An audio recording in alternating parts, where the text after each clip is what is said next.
दोस्तों, हमारी जिंदगी में भावनाओं की भूमिका सबसे ज्यादा गहरी और निर्णायक होती है। खुशी हमें आगे बढ़ने की ताकत देती है। गुस्सा हमें गलत फैसलों की ओर ले जाता है। डर हमें रोक देता है और आत्मविश्वास हमें जोखिम उठाना सिखाता है। हम अक्सर कहते हैं कि सोच समझकर फैसला लेना चाहिए, लेकिन सच्चाई ये है कि हमारे ज्यादातर फैसले सोच से पहले भावना के स्तर पर लिए जाते हैं। यही वजह है कि कई बार हमें अपने ही फैसलों पर बाद में पछतावा होता है। थिबॉट म्यूरिस की किताब मास्टर योर इमोशंस इसी सच्चाई को उजागर करती है और हमें यह सिखाती है कि अगर हम अपनी भावनाओं को समझना और संभालना सीख लें, तो हम अपनी पूरी जिंदगी की दिशा बदल सकते हैं। नमस्कार दोस्तों, आप देख रहे हैं सोल पेजेस, जहां हम हर शब्द के द्वारा आपकी आत्मा को थोड़ा और जागृत करने की कोशिश करते हैं।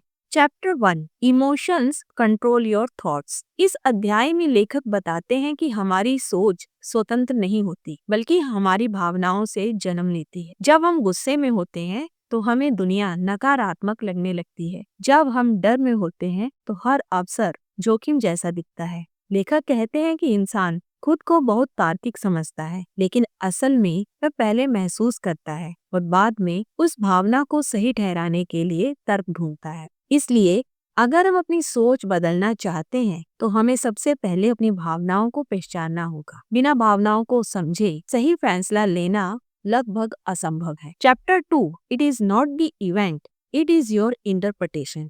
थिबॉट म्यूरिस इस अध्याय में एक बेहद अहम बात कहते हैं। हमें परेशान करने वाली चीज घटनाएं नहीं होती, बल्कि उन घटनाओं को लेकर हमारी व्याख्या होती है। एक ही स्थिति किसी के लिए तनाव बन जाती है और किसी के लिए सीख। लेखक समझाते हैं कि दो लोग एक जैसी परिस्थिति में बिल्कुल अलग अलग प्रतिक्रिया देते हैं, क्योंकि उनका मानसिक फिल्टर अलग होता है। लेखक इसे एक बहुत सरल लेकिन गहरे उदाहरण से समझाते हैं। मान लीजिए कि एक ही कंपनी में काम करने वाले दो लोगों को उनके बॉस मीटिंग में सबके सामने बोल देते हैं कि इस प्रोजेक्ट में गलती हुई है। परिस्थिति दोनों के लिए बिल्कुल एक जैसी है, शब्द भी वही है, माहौल भी वही है, लेकिन पहला व्यक्ति इसे अपने मानसिक फिल्टर से देखता है, जो डर और असुरक्षा से भरा है। उसके दिमाग में तुरंत विचार आते हैं, मैं फेल हो गया, सब मेरे बारे में गलत सोच रहे होंगे, मेरी नौकरी खतरे में है। नतीजा यह होता है कि उसे गुस्सा आता है, शर्म महसूस होती है और वह या तो चुप हो जाता है या अंदर ही अंदर टूटने लगता है। लेकिन वहीं दूसरा व्यक्ति उसी बात को एक अलग मानसिक फिल्टर से देखता है, सीख और सुधार के फिल्टर से। उसके मन में विचार आता है, ठीक है, गलती हुई है, अब मुझे समझना है कि कहाँ सुधार कर सकता हूँ। नतीजा यह होता है कि वह शांत रहता है, फीडबैक लेता है और अगली बार बेहतर करने की कोशिश करता है।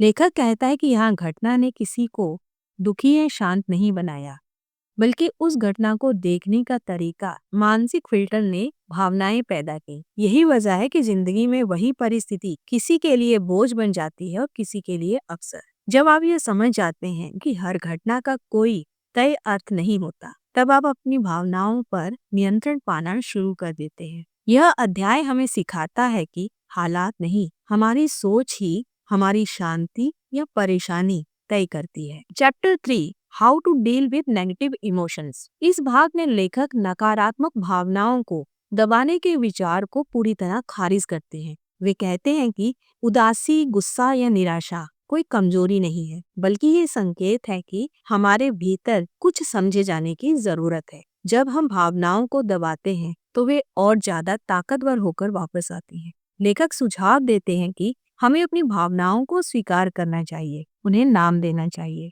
और शांत मन से यह समझने की कोशिश करनी चाहिए कि वे हमें क्या बताना चाहती हैं। माइंडफुलनेस, ध्यान और लिखने की आदत को वे भावनाओं को समझने का सबसे प्रभावी तरीका मानते हैं। Chapter 4, ultimate positive emotions. इस अध्याय में लेखक बताते हैं कि सकारात्मक भावनाएं अपने आप नहीं आती, उन्हें विकसित किया जाता है। खुशी किसी बड़े लक्ष्य को पाने से नहीं, बल्कि रोजमर्रा के छोटे छोटे अनुभवों को महसूस करने से पैदा होती है। थिबॉट म्यूरिस आभार यानी ग्रेटिट्यूड को सबसे शक्तिशाली अभ्यास मानते हैं। जब हम उन चीजों पर ध्यान देते हैं जो हमारे पास हैं, तो हमारा दिमाग धीरे धीरे नकारात्मकता छोड़ना सीखता है। लेखक समझाते हैं कि सकारात्मक भावनाएं हमारी ऊर्जा आत्मविश्वास और निर्णय लेने की क्षमता को मजबूत बनाती हैं। Chapter 5 your habits shape your emotional life. यह अध्याय भावनाओं और आदतों के गहरे रिश्ते को उजागर करता है। लेखक कहते हैं कि आपकी भावनात्मक स्थिति कोई अचानक होने वाली चीज नहीं है, बल्कि आपकी रोज की दिनचर्या का नतीजा है। नींद, खाना पीना, शारीरिक गतिविधि और स्क्रीन टाइम, ये सब सीधे आपकी मानसिक स्थिति को प्रभावित करते हैं। अगर आपकी आदतें अव्यवस्थित हैं, तो आपकी भावनाएं भी असंतुलित होंगी। इसलिए भावनाओं पर नियंत्रण पाने का सबसे व्यवहारिक तरीका है अपनी आदतों को सुधारना। Chapter 6 self awareness is true power. किताब का यह अध्याय पूरी किताब का सार है। थिबोट म्यूरिस कहते हैं कि आत्म जागरूकता ही असली शक्ति है। जब आप यह पहचानना सीख जाते हैं कि आप क्या महसूस कर रहे हैं और क्यों महसूस कर रहे हैं, तब आप भावनाओं के शिकार नहीं होते। आप प्रतिक्रिया देने की बजाय समझदारी से जवाब देना सीखते हैं। यही आत्मनियंत्रण जीवन में स्थिरता, सफलता और मानसिक शांति की नींव बनाता है।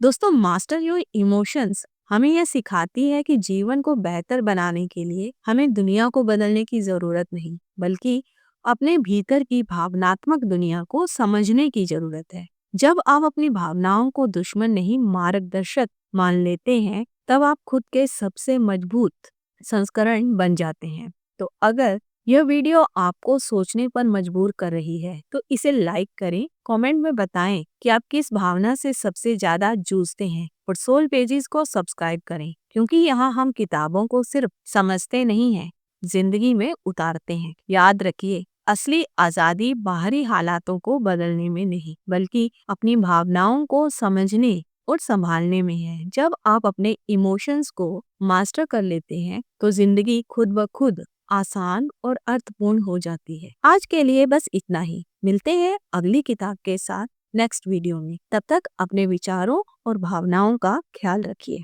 Bye bye.